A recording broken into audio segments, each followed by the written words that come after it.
Olá a todos, muito bom dia. Antes de mais, quero agradecer à IDC pelo convite para participar no Digital Innovation Connect. Para quem não me conhece, o meu nome é Sérgio Orfão e sou responsável comercial pela área de vendas e serviços na Oracle. Trabalho há mais de 15 anos na área de gestão de relação e experiência de cliente, sendo que nos últimos dois tenho-me especializado na experiência do cidadão, que é o principal foco do que vos vou falar hoje. Cidadãos conectados, de forma inteligente. É este o tópico que vos vou falar nos próximos 15 minutos, com o principal objetivo de vos mostrar como podemos criar ligação e melhorar a percepção do cidadão sobre os serviços que o setor público tem que prestar. Para começar, e para garantir que temos todos o mesmo ponto de partida, é importante partilhar o que é de facto um cidadão. O cidadão é um indivíduo pertencente a um Estado livre que tem os seus direitos civis e políticos, mas também está sujeito a todas as obrigações inerentes a essa condição. Tendo este contexto, ele procura os serviços públicos para exercer os seus direitos. Procura os nossos tribunais para a defesa dos seus interesses legítimos. Procura uma escola para o seu filho para que possa exercer o seu direito a ter o ensino básico universal. Procura um hospital para ter acesso a cuidados de saúde. Procura os serviços das finanças para tratar de pagamentos de impostos. Procura os transportes públicos para se poder deslocar na cidade. Procura teatros para se entreter e cultivar. Isto são apenas alguns dos exemplos de serviços públicos que uma cidade e um país oferecem aos seus cidadãos e que eles têm o direito de. Por outro lado, não nos podemos esquecer que o cidadão é também um cliente. Tem um supermercado preferido, onde faz as compras pelos diversos canais, um operador de telecomunicações que disponibiliza serviços móveis e de televisão, um banco que o aconselha onde deve investir as suas poupanças, uma oficina onde vai fazer a manutenção da sua viatura e uma agência que lhe trata de tudo para que possa ter as férias descansadas. Durante os últimos anos, começou também a utilizar o Spotify para ouvir música, as redes sociais para comunicar com os seus amigos, pessoas com interesses em comuns, o Uber para se deslocar na cidade e o Uber Eats para levar refeições a casa enquanto vê uma série no Netflix ou mais recentemente no Disney. Isto para dizer o quê? Que os nossos consumidores, os nossos clientes, os nossos cidadãos estão também cada vez mais exigentes. Procuram cada vez mais a conveniência, terem acesso ao serviço à hora que melhor se adequa à sua agenda preenchida e no canal que têm disponível naquele momento. Seja ele um computador, um tablet, um smartphone ou apenas o próprio telefone. Exigem cada vez mais autonomia, querem ter relação com as empresas e marcas que prestam os serviços, mas querem, se possível, pesquisar os seus produtos, fazer as suas compras e clarificar as suas dúvidas sem terem que falar especificamente com ninguém e do modo mais cómodo e célere possível. E, ao mesmo tempo, exigem também um serviço personalizado. Exigem que as empresas conheçam o seu contexto, o seu histórico, dentro do ecossistema da própria marca e muitas vezes também fora. Querem que as suas preferências sejam conhecidas, reforçando o que já afirmei há pouco. O foco é a simplicidade no contacto e a agilidade na obtenção do que é pretendido. Agora que já partilhei a minha visão das expectativas do nosso cidadão, é importante também perceber qual o seu sentimento e a respectiva satisfação face aos diferentes serviços que lhe são oferecidos e disponibilizados.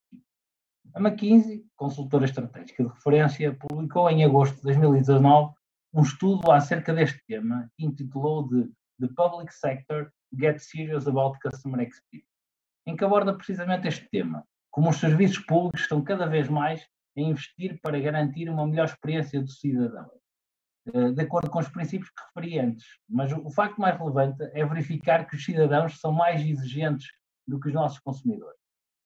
No gráfico apresentado temos aqui os resultados do inquérito sobre a jornada do cidadão no serviço público de final do ano de 2018. E para o mesmo universo de entrevistados, podemos ver a azul escuro o resultado da satisfação para as empresas de referência no setor privado e a azul claro o resultado para as empresas de referência no setor público para 6 países em particular: França, Alemanha, Canadá, Reino Unido, Estados Unidos e México. Da análise deste gráfico, podemos verificar que o grau de satisfação dos clientes é, em regra, superior ao grau de satisfação dos cidadãos. Ora, como estamos a falar do mesmo universo de entrevistados, importa perceber em detalhe o porquê disto acontecer. E há aqui três motivações grandes que são referidas e que ajudam a explicar o porquê deste gráfico. A primeira é que os cidadãos não têm escolha. Isto pode ser visto de dois prismas. Do ponto de vista do cidadão, existe uma obrigação na utilização daquela entidade para que possa usufruir daqueles serviços. Esta limitação de opções pode gerar automaticamente frustração e insatisfação. Mas, ao mesmo tempo, se olharmos para os resultados referentes, por exemplo, aos Estados Unidos, vemos que as instituições de crédito são aquelas com o melhor resultado no que toca à satisfação do cliente e, geralmente, nessas situações, o cliente também não tem opção. Tem que falar com a instituição que escolheu para contrair o crédito. No entanto, neste caso, o seu grau de satisfação aparenta ser maior. Por isso, talvez esta causa não seja a que impacta mais este problema identificado. Por outro lado, olhando na perspectiva da instituição, o que sabemos é que os orçamentos são finitos e, tendencialmente, a prioridade é sempre centrar o investimento existente na melhoria dos processos operacionais que impactam internamente a instituição e menos olhar para o cidadão que está fora do dia-a-dia da instituição e terá sempre que recorrer a ela, independentemente se gosta ou não. Apesar de nos últimos anos, como é dito no artigo, o investimento nesta área ter vindo a crescer, ainda é evidente que é uma área que carece de bastante evolução durante os próximos anos. A segunda motivação é a política do one size fits all. Tipicamente no setor privado existe sempre a preocupação de segmentar os clientes por localização, por género, por idade, até por interesse. E para cada um destes segmentos trabalhar experiências concretas. É diferente estar a falar para um jovem que acabou de sair do secundário ou para uma executiva responsável por uma área de uma empresa do setor energético. E a forma de comunicar, às vezes para vender o mesmo produto e produtos similares, é distinta. E é importante saber isso. No setor público, os serviços têm que ser inclusivos e estar disponíveis para toda a gente. E a maneira mais simples de o fazer é definir um processo e garantir que esse processo é o processo para prestar um determinado serviço. Mas há alguns contextos em que a segmentação é relevante e ter a capacidade de oferecer o mesmo serviço, mas de diferentes maneiras, de diferentes canais, por exemplo, pode aportar muito valor à percepção dos cidadãos e aproximá-los do nosso serviço. Por último, a informação está dispersa por diferentes fontes. E é complicado ter uma visão única do cidadão. E todo o contexto que levou a procurar o determinado serviço. Neste tema não me quero alongar muito, até porque há também muitos temas que têm que ver com a proteção de dados, que devem ser considerados, mas dentro de uma mesma instituição, esta visão agregada do cidadão pode ser a diferença de resolver o problema rapidamente, às vezes até de forma automática, ou demorar horas e dias para a resolução.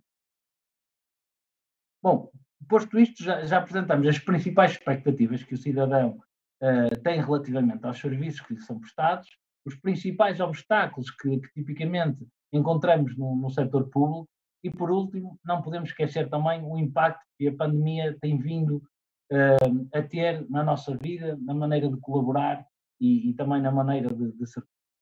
De facto, estes últimos meses têm sido uma lição de vida. É interessante perceber como nos conseguimos transformar tão rapidamente.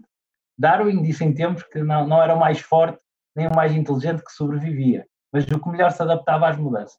E esta frase aplica-se na perfeição ao que estamos a viver atualmente. Por isso, podemos e devemos encarar estes tempos como uma oportunidade. Neste caso, uma oportunidade para acelerar os processos de comunicação e colaboração digital para otimizar os serviços que oferecemos e conseguirmos aumentar o grau de satisfação daqueles que servimos e daqueles para quem, no fundo, trabalhamos. Vou então apresentar alguns dos bons exemplos do que está a ser feito para melhorar a percepção dos cidadãos face aos serviços públicos que são oferecidos. Espero que estes exemplos vos inspirem e sirvam de exemplo para as iniciativas que seguramente muitos de vocês têm em curso.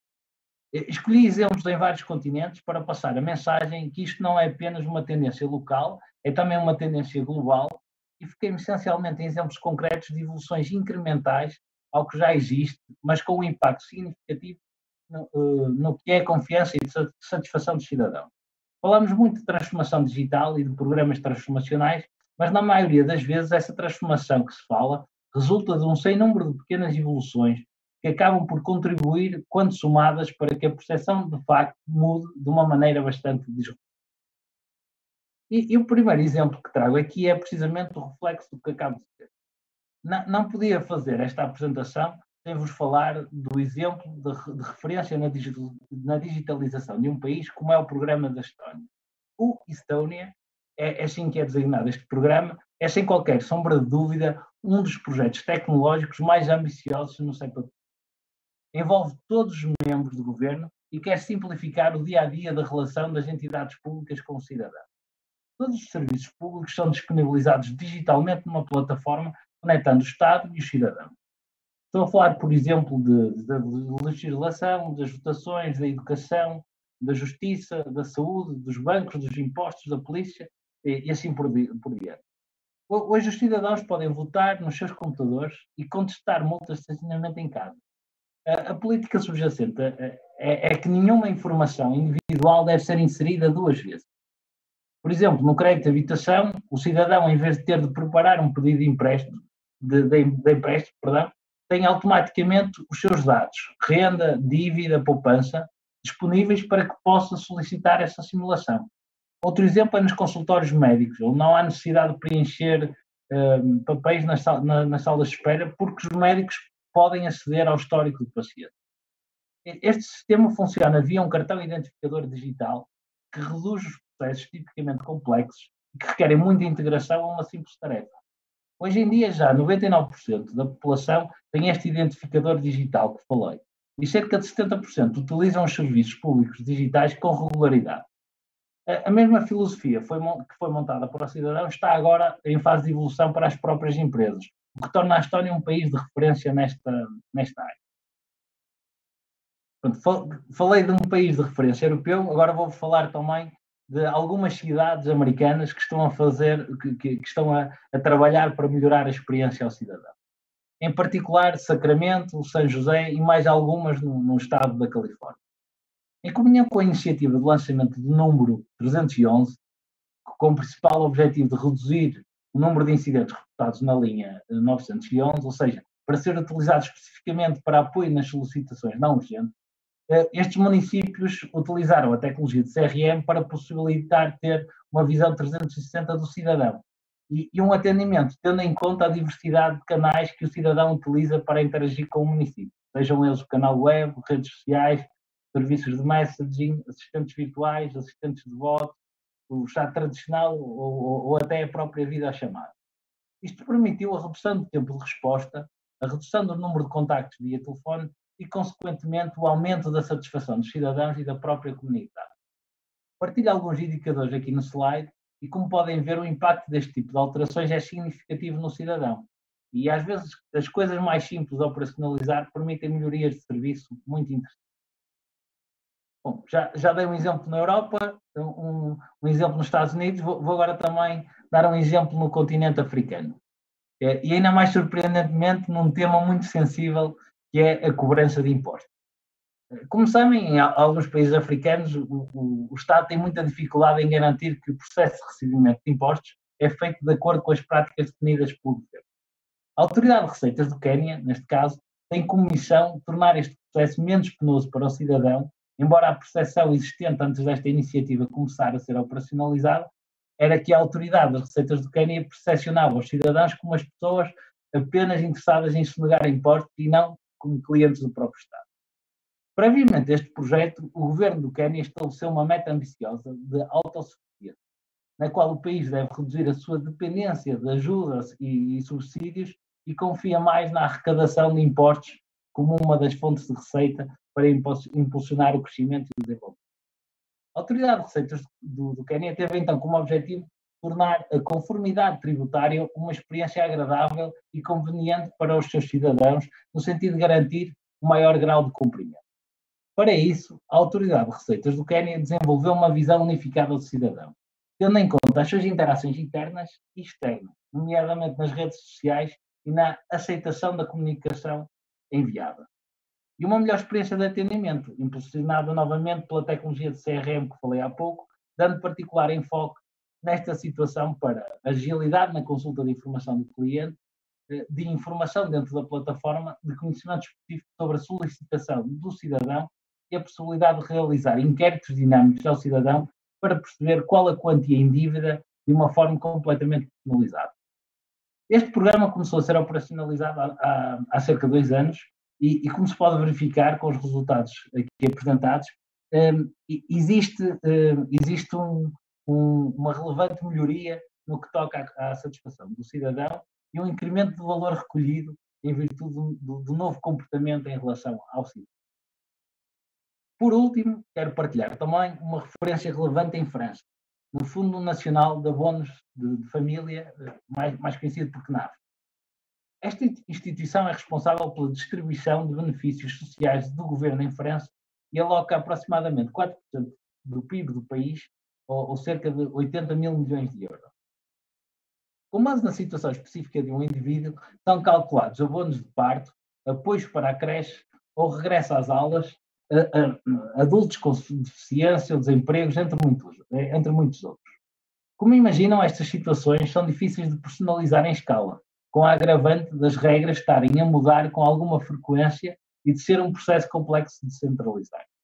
Posto isto, os principais objetivos que o Fundo Nacional de Abonos de Família tinha com esta iniciativa de transformação foram mover os cidadãos para o online, com o objetivo de reduzir a carga nos escritórios regionais que se estava a tornar demasiada, garantir disponibilização dos serviços 24/7 e em diferentes canais de acesso e agilidade para fazer o setup inicial, para fazer o setup inicial e para se adaptar a estas alterações regulamentares. Usando a tecnologia de conselheiro inteligente, Intelligence Advisor, disponibilizada em formato web e mobile, foi possível operacionalizar este desafio sem alterar de uma forma substancial a arquitetura existente, mas sim integrando com a mesma, em menos de 6 meses. Com esta alteração, de acordo com o plano inicial, o objetivo era garantir a entrega automática a 7 milhões de beneficiários e hoje em dia já estão a utilizar a solução mais de 30 milhões. Isto por causa da simplicidade, da eficiência e da acessibilidade da solução. Trouxe aqui exemplos diferentes, mas que abrangem muito do que está a ser feito na área de serviço ao cidadão, com o objetivo de o fazer sentir integrado na comunidade e mais satisfeito enquanto cidadão. Todos eles começaram pequeno, a debruçar sobre um caso específico, uma capacidade específica, mas foram evoluindo, tornando-se agora referências transformacionais para o seu contexto. Para terminar, quero reforçar que uma boa experiência de cidadão pode trazer benefícios qualitativos que têm sido mensuráveis durante os mais recentes trabalhos de investigação académica e de analista. Nomeadamente, que um cliente insatisfeito é capaz de ligar mais do dobro para resolver a sua situação, o que tem um impacto direto no dimensionamento e respectivo custo da operação no contacto cedo. Um cliente satisfeito é capaz de partilhar mais rapidamente a sua insatisfação com terceiros, seja da sua rede de contactos, seja com pessoas externas. E no meio é que está a virtude. Um cliente satisfeito é capaz de confiar mais na instituição que lhe presta o serviço. Bom, espero que tenham achado esta partilha interessante.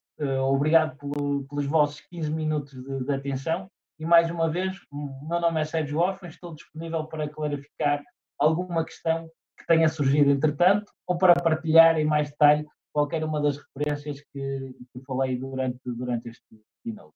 Bom, continuação de um ótimo dia. Um abraço a todos. Muito obrigado.